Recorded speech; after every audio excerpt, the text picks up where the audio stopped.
দর্শক, আজকে শেখ হাসিনার বিচার উপলক্ষে, বিচারের রায় উপলক্ষে আদালত চত্বরে এবং আদালত চত্বরের বাইরে দুটো মজার ঘটনা ঘটেছে। যে দুটো মজার ঘটনা বেশ হাস্যরসের জন্ম দিয়েছে। একটা, শেখ হাসিনার পক্ষে লড়া আইনজীবী রায়ের পরে সাংবাদিকদের সঙ্গে তার কষ্টের কথা বলেছেন হাসতে হাসতে, হো হো করে হাসতে হাসতে বলেছেন যে তিনি কষ্ট বুকে লালন করছেন, খুবই কষ্ট পেয়েছেন।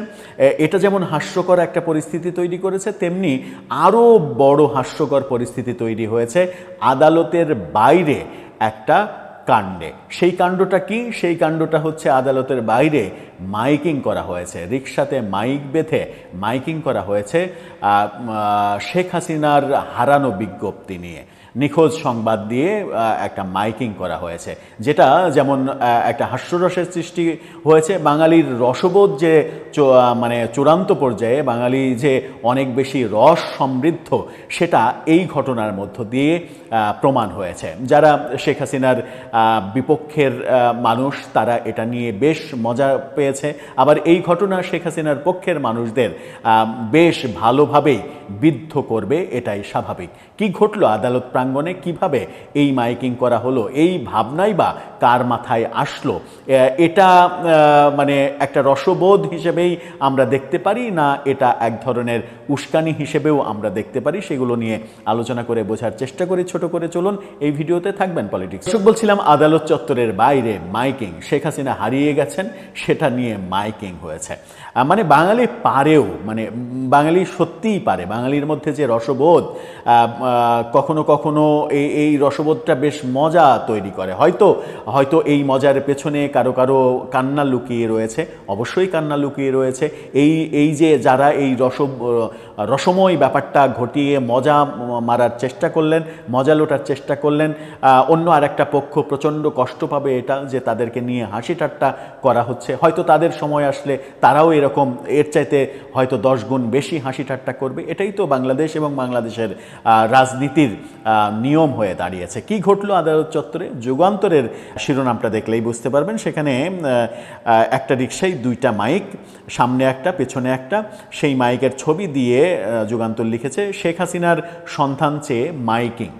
অর্থাৎ আদালত চত্বরের বাইরে শেখ হাসিনার সন্ধান চেয়ে মাইকিং করা হয়েছে। শেখ হাসিনা হারিয়ে গেছেন, তার খোঁজ দেওয়ার জন্য। কি বলা হয়েছে সেখানে? সেখানে বলা হয়েছে যে এই আন্তর্জাতিক অপরাধ ট্রাইব্যুনাল এলাকায় মাইকিং শোনা যায়। এই সময় মাইকে বলতে শোনা যায়, সেটা খুব ইন্টারেস্টিং, মাইকে বলতে শোনা যায় একটি হারানো বিজ্ঞপ্তি, একটি হারানো বিজ্ঞপ্তি। আমাদের হাসিনা খালা মানে শেখ হাসিনা গত 5 আগস্ট সপরিবারে হারিয়ে গেছেন। যদি কোনো সহৃদয়বান ব্যক্তি তার সন্ধান পান তবে তাকে হাইকোর্টের ফাঁসির মঞ্চে পৌঁছে দেবেন। একটি হারানো বিজ্ঞপ্তি, একটি হারানো বিজ্ঞপ্তি। এইভাবে মাইকিং করা হয়েছে ওখানে। যখন আমরা দেখলাম যে এই আদালত থেকে শেখ হাসিনার বিরুদ্ধে ফাঁসির রায় আসলো, আসাদুজ্জামান খান কামালের বিরুদ্ধে ফাঁসির রায় আসলো, তখন একটি রিকশা, 2টি মাইক এবং একজনের এই মানে হারানো বিজ্ঞপ্তি দেয়া, এটা হয়তো সেখানে আদালত পাড়ায় উপস্থিত মানুষকে হয়তো একটু বিনোদন দিয়েছে, বিনোদন দেওয়ার জন্যই হয়তো এটা করা হয়েছে। কিন্তু গণমাধ্যম এটা নিশ্চিত করেনি যে এই কাণ্ডটা কারা করলো, এটার পেছনে কারা ছিল। এটার পেছনে কি জুলাই যোদ্ধাদের কোনো সংগঠন ছিল? এটার পেছনে কি এনসিপি ছিল কিংবা বিএনপি, জামাত, কারা ছিল? এটা কিন্তু গণমাধ্যম নিশ্চিত করেনি। কিন্তু যে ছবিটা যুগান্তর দেখাচ্ছে, বেচারি রিকশাওয়ালার চেহারাটা দেখা যাচ্ছে সেই ছবিতে। এই রিকশাওয়ালা না আবার পরে বিপদে পড়ে যান যে বেটা তুই রিকশা ভাড়া দিলি কেন শেখ হাসিনার হারানো বিজ্ঞপ্তি প্রচারের জন্য। কারণ বাংলাদেশে কে কার ওপরে কখন প্রতিশোধ নেবে, কিংবা এই মাইকের কোম্পানির নাম যদি জানতে পারা যায় তাহলে সেটাও আবার মার্ক করা হবে কিনা এবং সামাজিক যোগাযোগ মাধ্যমে সেটা ঘোষণা করে দেয়া হবে কিনা এই মাইক কোম্পানির মাইকে শেখ হাসিনার বিরুদ্ধে এই ধরনের অপমানজনক কর্মকাণ্ড করা হয়েছে, এই তার ঠিকানা, এই দোকানের ঠিকানা, এই ফোন নাম্বার, এই হচ্ছে মালিকের ছবি। এই ব্যাপারগুলো কেন বলছি? এই ব্যাপারগুলো সামাজিক যোগাযোগ মাধ্যমে সাম্প্রতিক সময়ে ব্যাপক হারে হতে দেখছি। এই এই গত মানে এই যে লকডাউন এবং শাটডাউন ডাকার প্রেক্ষাপটে দুদিন আগেই যে ঘটনাটা ঘটতে দেখলাম আমরা, এক জুলাই যোদ্ধা নারী একজন বেশ সাদাসিধে একজন নারীকে সে মানে 32 নম্বরে আসার কারণে তাকে লাঠি দিয়ে বেধড়ক পেটালেন এক নারী, আর এক নারীকে পেটাচ্ছেন এবং পেটানোর পরে তিনি গণমাধ্যমে বলছেন আমার পেটানো ঠেকাচ্ছেন কেন, মানে আমি আওয়ামী লীগকে মারছি এটা ঠেকাতে হবে কেন, আওয়ামী লীগের জন্য এত দরদ উঠবে কেন, ওকে পুলিশ কেন প্রোটেকশন দেবে, ওকে পুলিশ কেন বাঁচাবে, ওকে পুলিশ কেন সেভ করবে, এভাবে তাকে বলতে শোনা গেছে এবং পরবর্তীতে যাকে কিনা পেটানো হলো তাকেই পুলিশ গ্রেপ্তার করেছে। যাই হোক, সেটাই তো নিয়ম। এখন মব যারা করবে তাদের কিছু হবে না, মবের শিকার যারা হবে তাদেরকে গ্রেপ্তার করা হবে, এটা একটা নিয়মে পরিণত হয়েছে।